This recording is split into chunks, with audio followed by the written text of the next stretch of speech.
Shalom, mis hermanos, Shabbat Shalom, en este día de reposo. Hoy les traigo esta palabra eh, conocida como la parábola de las bodas del rey en Mateo 22, 1 al 14, porque es una situación que hoy se da y se da mucho, ¿no? Y constantemente, porque las señales hoy en el mundo se están dando por medio de la naturaleza, por medio de que muchas personas se están convirtiendo, muchos están creyendo, otros se van separando también, hay de los dos lados. Entonces es imperativo que hagamos un llamado a las personas, porque también muchos van y están retrocediendo de su fe. Y esta parábola, la parábola de la boda del rey, nos da un panorama de cómo el Padre está invitando y llamando a ser parte de las bodas del Cordero, ¿no? Ser parte de las bodas del Rey. Y dice de esta manera, desde el verso 1 de Mateo 22, Yeshua de nuevo usó parábolas para hablar con ellos. Y dice, el reino de Yahweh es semejante a un rey que preparó un banquete de bodas para su hijo. Acá estaba hablando obviamente del Padre y del Hijo del Mesías, ¿no? De las bodas del Cordero. Verso 3. Pero cuando envió, ¿no?, a sus esclavos, a sus siervos, a llamar a los invitados a la boda, ellos no quisieron venir. Es lo que se da hoy actualmente, el llamado a muchas personas que lo están escuchando, pero no quieren venir. Así que envió a otros siervos, esclavos, instruyéndolos que dijeran a los invitados, miren, he preparado mi banquete, he matado mis bueyes y mis reses engordadas, y todo está listo, vengan a la boda. Nos invita el Padre, nos dice, vengan, participen de esta boda, de la boda del Cordero, ¿no? Pero no estaban interesados, y se fueron uno a su campo, otro a su negocio, ¿no? Esto pasa constantemente, no tengo esto, tengo mi trabajo, tengo mis cosas, tengo mi vida, tengo que ir acá, tengo que hacer esto, tengo que hacer lo otro, no puedo.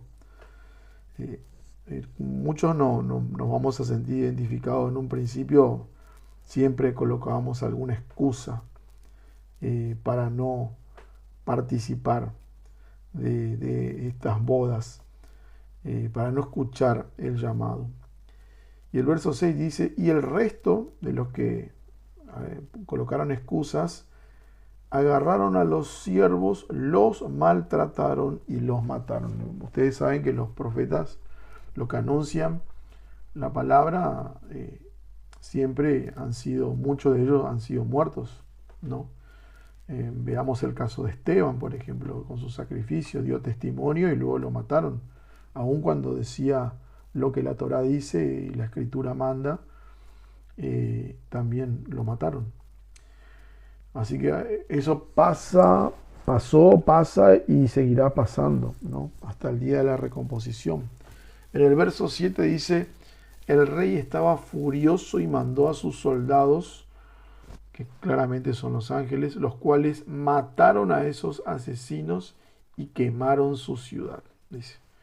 Aquí nos da un panorama de tribulación, ¿no? En este verso 7. En el verso 8 nos dice, entonces dijo a sus esclavos, bueno, el banquete de bodas está listo, mas los que fueron invitados no lo merecían, dice. Y esto pasa constantemente. Muchos son invitados por años, porque el Padre es grande en compasión y en piedad. Y su fidelidad es grande y Él golpea la puerta una y otra vez, de varias maneras, a veces con una enfermedad, a veces con problemas económicos, a veces con una inquietud, y eso puede durar mucho tiempo. Y las personas rechazan y rechazan constantemente el llamado, ¿no? Entonces llega un momento en que estas personas que fueron invitadas resulta ser que no la merecían. El verso 9 dice, vayan pues a las esquinas de las calles e inviten al banquete a cuantos se encuentren. O sea, vayan y prediquen a todo ser vivo en todas las naciones. 10. Los esclavos salieron, los siervos salieron a las calles y la sala de bodas se llenó de huéspedes. ¿Sí? Porque eso es lo que va a suceder. Aquellos que rechazan, va a haber otras personas que escuchen. ¿Sí? No va a quedar ese lugar vacío, sino que esa persona que rechaza va a haber otro que va a querer escuchar y va a querer entrar y participar de las bodas. Cuando el rey vino, o sea que con esto quiero decir que ninguno de nosotros es completa, es indispensable o es una persona que no se va a suplir en cuanto a la hora de buscar a otra persona que quiera participar. Se va a encontrar. En el verso 11 dice, cuando el rey vino a ver a los invitados, se fijó en un hombre que no venía vestido con traje de bodas y le preguntó, había uno que no estaba vestido con vestiduras blancas, ¿no? Amigo, le pregunta, ¿cómo entraste aquí sin traje de bodas? El hombre se quedó sin habla. Esto se refiere a muchas personas que hoy buscan diferentes doctrinas para poder ingresar a las bodas. Cuando hablo de diferentes doctrinas, estoy hablando de que utilizan, por ejemplo, doctrinas como podría ser la Kabbalah o otras doctrinas que dan conocimiento de lo oculto, pero no por medio de la Torá o por medio de la Escritura o por medio del Ruach HaKodesh, del Espíritu Santo, no, sino por medio de entidades, que el Padre los reprenda, por otros medios que no son los que el Padre ha autorizado, que es su palabra. Entonces reciben conocimiento y quieren ingresar a las bodas de esa manera, por ese camino de conocimiento de tinieblas que el Padre no nos ha autorizado, ¿no? Y estos querrán entrar de esa manera, pero en el momento serán descubiertos. ¿Y qué pasará? Entonces el rey dijo a los siervos, átenlo de pies y manos y échenlo a las tinieblas de afuera, en el lugar donde la gente llorará y se oirá el crujir de dientes, el llanto y crujir de dientes. Ahí serán echados. Y al final, en el verso 14 nos dice, pues muchos son los invitados y pocos los escogidos. Hay un video, mis hermanos, en este canal donde pueden ir a ver los 144,000, los dos testigos, casa de Judá y casa de Israel. Ellos son los escogidos, ¿no? Son las primicias que van a hablar la palabra en la gran tribulación. ¿A quiénes? A los invitados a las bodas. Porque hay dos grupos. Están las primicias, ¿sí? Los 144,000, 12 tribus de Israel, casa de Judá, casa de Israel, los dos testigos.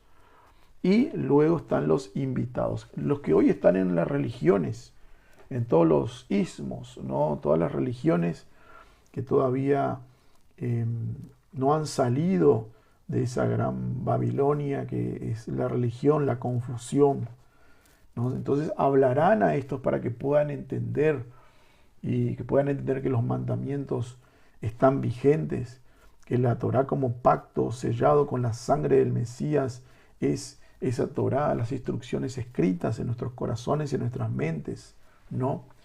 Estos dos testigos, 144,000 de las 12 tribus, hablarán como primicias, como escogidos a los invitados para que entiendan y comprendan, ¿no? Y ahí en medio de la gran tribulación, ¿no? Hay que tener en cuenta que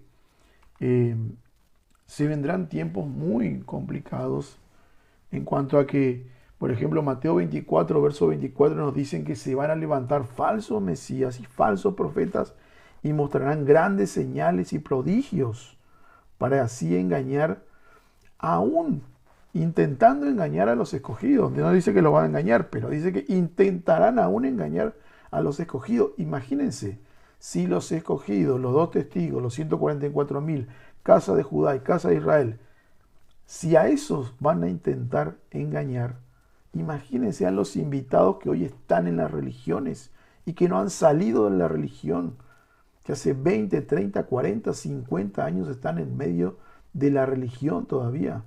Cuando hablo religión, estoy hablando de todas estas estructuras gigantes que mantienen todo lo que es religión. Cristianismo en sí, ¿no? Podemos hablar del Vaticano Romano, podemos hablar de los testigos, podemos hablar de los pentecostés, podemos hablar de los bautistas, podemos hablar de toda estructura jerárquica nicolaíta, ¿sí? Que no se maneja como hermanos, sino como una estructura piramidal, ¿no? Como dice la palabra, el nicolaísmo, que todavía siguen atrapados en estas religiones sin creer en lo que está escrito. Porque no solamente el hecho de creer, sino el hecho de creer y hacer, no solamente oidores, sino hacedores de la palabra, ¿no? Que han abolido el Shabbat, el día de reposo, que es una señal entre el Padre y sus escogidos, dice Éxodo 31. Señal, marca, firma, pertenencia es el Shabbat y el celebrarlo y el gozarse en celebrarlo. Y así han abolido muchos de los mandamientos y han abolido la Torá colocándole como nombre Antiguo Testamento, cuando en realidad es el pacto original. Y también han dicho Nuevo Testamento, cuando en realidad es el pacto renovado. Lo mismo que dijo el profeta Jeremías 31:33 está escrito en Hebreos 8:10 y Hebreos 10:16. El pacto, la Torá escrita en nuestras mentes y en nuestros corazones. Entonces, vendrán falsos mesías, falsos profetas y harán señales, milagros, prodigios, y así van a intentar inclusive engañar a los escogidos. ¿Qué queda para los invitados?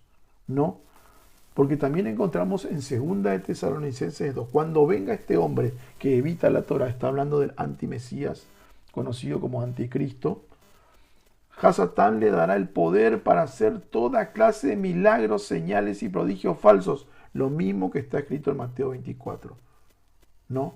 Él le permitirá engañar con toda clase de medios malvados a aquellos que están camino a la destrucción, porque no quisieron recibir la invitación, el amor a la verdad que los hubiera salvado. Volvemos a las bodas del rey. No quisieron recibir el amor a la verdad, esa invitación. No quisieron.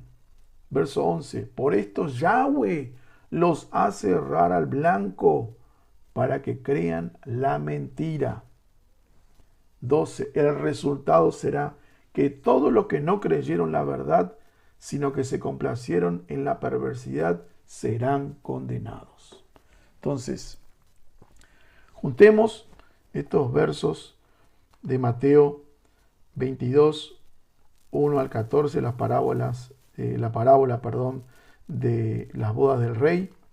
Mateo 24, 24, donde nos explica que se van a levantar falsos mesías y falsos profetas y harán milagros para engañar, ¿sí?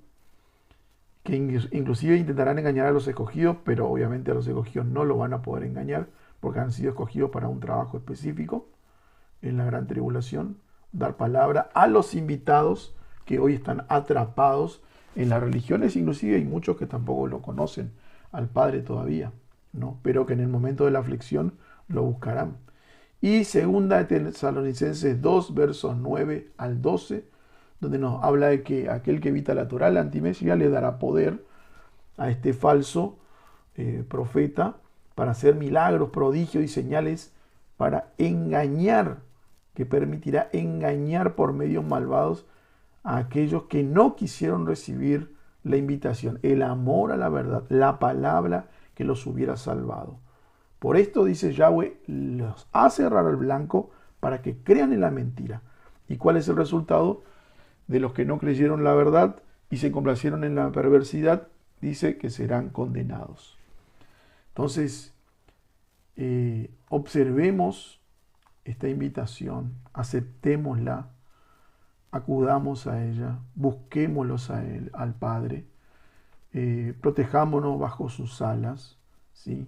Y seamos de ese grupo de 2 de Tesalonicenses 2, verso 13, y 14 que nos dice, pero nosotros tenemos que dar siempre gracias a Yahweh por ustedes, hermanos, amados, por el Adón, que Yahweh los haya escogido como primicias, como novia del Cordero, para salvación, dándoles, ¿no?, esta fe, esta confianza, este arrepentimiento de nuestros pecados, que tiene origen en el Espíritu y llenura de fe, que tiene su origen en la verdad, en la palabra.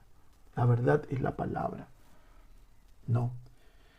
Él los llamó a esto por causa de nuestras buenas noticias para que tuvieran la gloria de nuestro Adón Yeshua HaMashiach. Entonces, mis hermanos, nosotros tenemos que acudir a este llamado, tenemos que acudir a esta invitación. Y en este tiempo final hay que redoblar, triplicar esas fuerzas. No podemos retroceder ahora porque imagínense que se vendrán escenas de milagros, prodigios y señales, eventos sobrenaturales. ¿Qué pasará con aquellos que no están firmes sobre la roca? ¿Qué pasará cuando vean un milagros, prodigios y señales? ¿Qué pasará? Hay que hacerse esa pregunta.